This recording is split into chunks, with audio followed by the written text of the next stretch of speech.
What's up, everybody? Street Slayers. Welcome back to another video. As always, I'm your boy, Kurt. I can't seem to be left alone long enough to make some, good car content. For one, right now it is 33 degrees outside, and the wind is blowing so hard that, I've been fighting the steering wheel. The weather is ridiculous. It sucks. It just sucks. I wish I lived somewhere nicer, but unfortunately I don't. So, today is, it's not really that special. I don't really care that much. But today is the 1 year anniversary of me buying my daily. This is a 2016 Chevy Silverado LT. It's definitely not anything special, but it's not like a work truck either. I run the crap out of this truck, and I abuse it. I have to, unfortunately, part of my job is taking it off-roading and stuff like that, so the four-wheel drive always gets used. I haven't had any major mechanical problems or anything like that. It actually does really good on gas, believe it or not, for it having the 5.3 in it. It kicks into that V4 mode, and this thing gets like 20 something miles to the gallon. It's pretty decent. But I bought this truck. I got a really good deal on it. It was a program vehicle, and so it already had some mileage on it, like the first oil change mileage, and it was on the lot for over 100 days, so I got a really good deal on it. I think I want to say like 28 maybe. But right now, officially, this truck has 86,000 miles on it. That's how much I drive. On average, I drive 1,200 miles a week, unless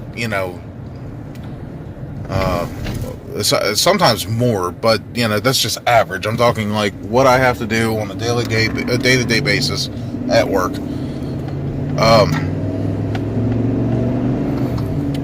Anyway, I got this truck at Kuhn Chevrolet in White Marsh, Maryland.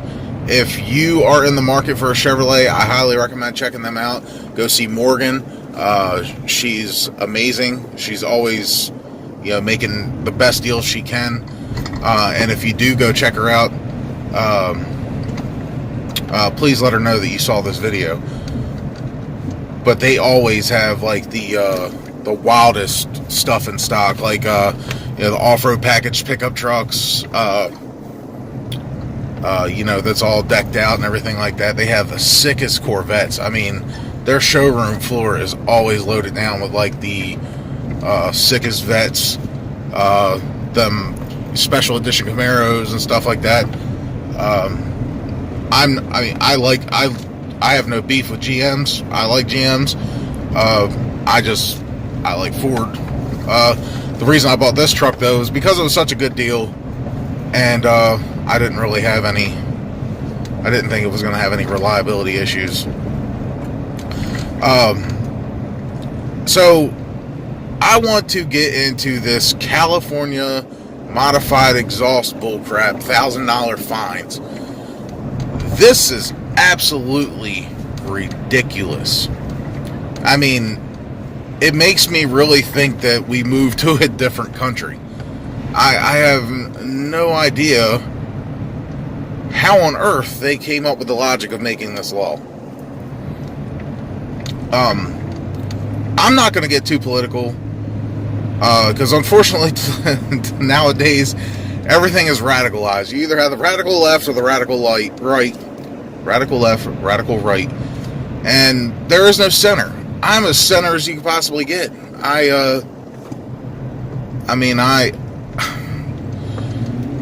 I vote based on me having freedom. I don't like people telling me how I have to live my life or how I have to spend my money.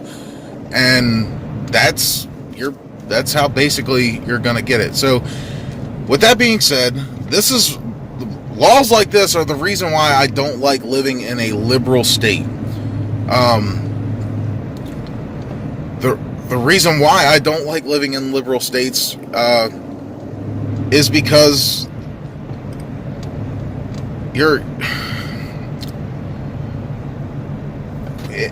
how do I say this without sounding like too much of a dick? You constantly have somebody telling you you can't do something because they feel as if they know better than you. That you don't know any better. Listen to mom and dad, kids. Eat your vegetables. You have to eat them vegetables or you're not getting up from dinner. That type of stuff drives me absolutely crazy. And more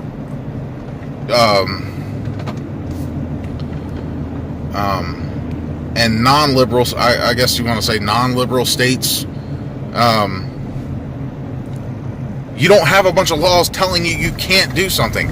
There's no law saying you can't buy this gun, you can't have this exhaust, you can't smoke this cigarette, you can't have this vape, you can't buy this liquor, you can't drink a beer that has a certain alcohol percentage. There's zero logic in these laws. If I go to a state that has beer that's only 1% alcohol, I'm just going to drink more beer to get drunk. That's the idea of it, right? Right?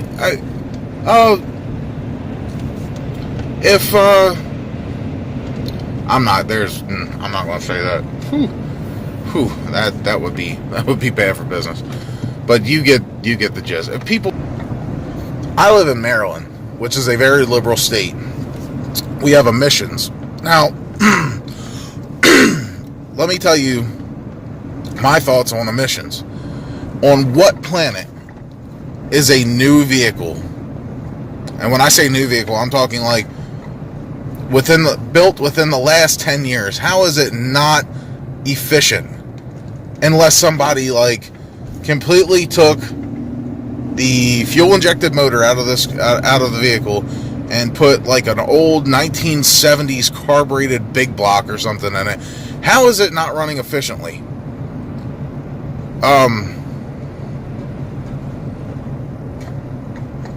Now, with emissions on older vehicles, which, they have the historic exemptions, where if it's, older than, I think, 20 years old, you don't have to go through emissions. But before that was even a thing, some of the older vehicles don't run efficiently with catalytic converters on it. It actually makes the car run worse, which, in my opinion, why would you want to do when something is running efficiently, when it is actually at peak performance and optimal operation? Why wouldn't you want that instead of it lugging down, using more gas, running rich and just completely stinking? Why would you want that instead of it running like crap? Anyway, I'm rambling. I'm getting way off track. So what my suggestion would be to you is, if you live in California and you don't like it, vote with your feet. What I mean by voting with your feet, what the fuck is going on here?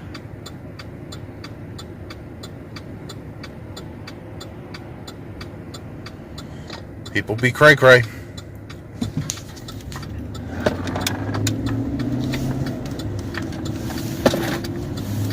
So what I mean by voting with your feet is you're never going to change where you live.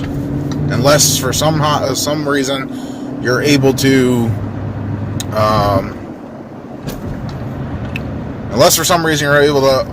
to organize the revolution, you're going to have to move. Quite frankly, why wouldn't you? If you're a car guy or girl and you like having loud exhaust and off-road, you like having loud exhaust, off-road exhaust, mods to your car, it's going to get quite expensive paying them $1,000 fines a pop. And trust me, once your car gets known, they're going to look for you, because they're really not concerned with public safety or the environment. It is a way to generate revenue for a broke state. But that's just my opinion. I'd love to hear what everybody else thinks. Please let me know in the comments section if you like what I'm saying and doing here. Please hit that like button. And also, if you're going to hit the like button, you might as well smash that subscribe button. You know what I'm saying? So stay tuned for another video. I got content. I just got to edit it. It's kind of hard to do whenever you're working 85 to 90 hours a week.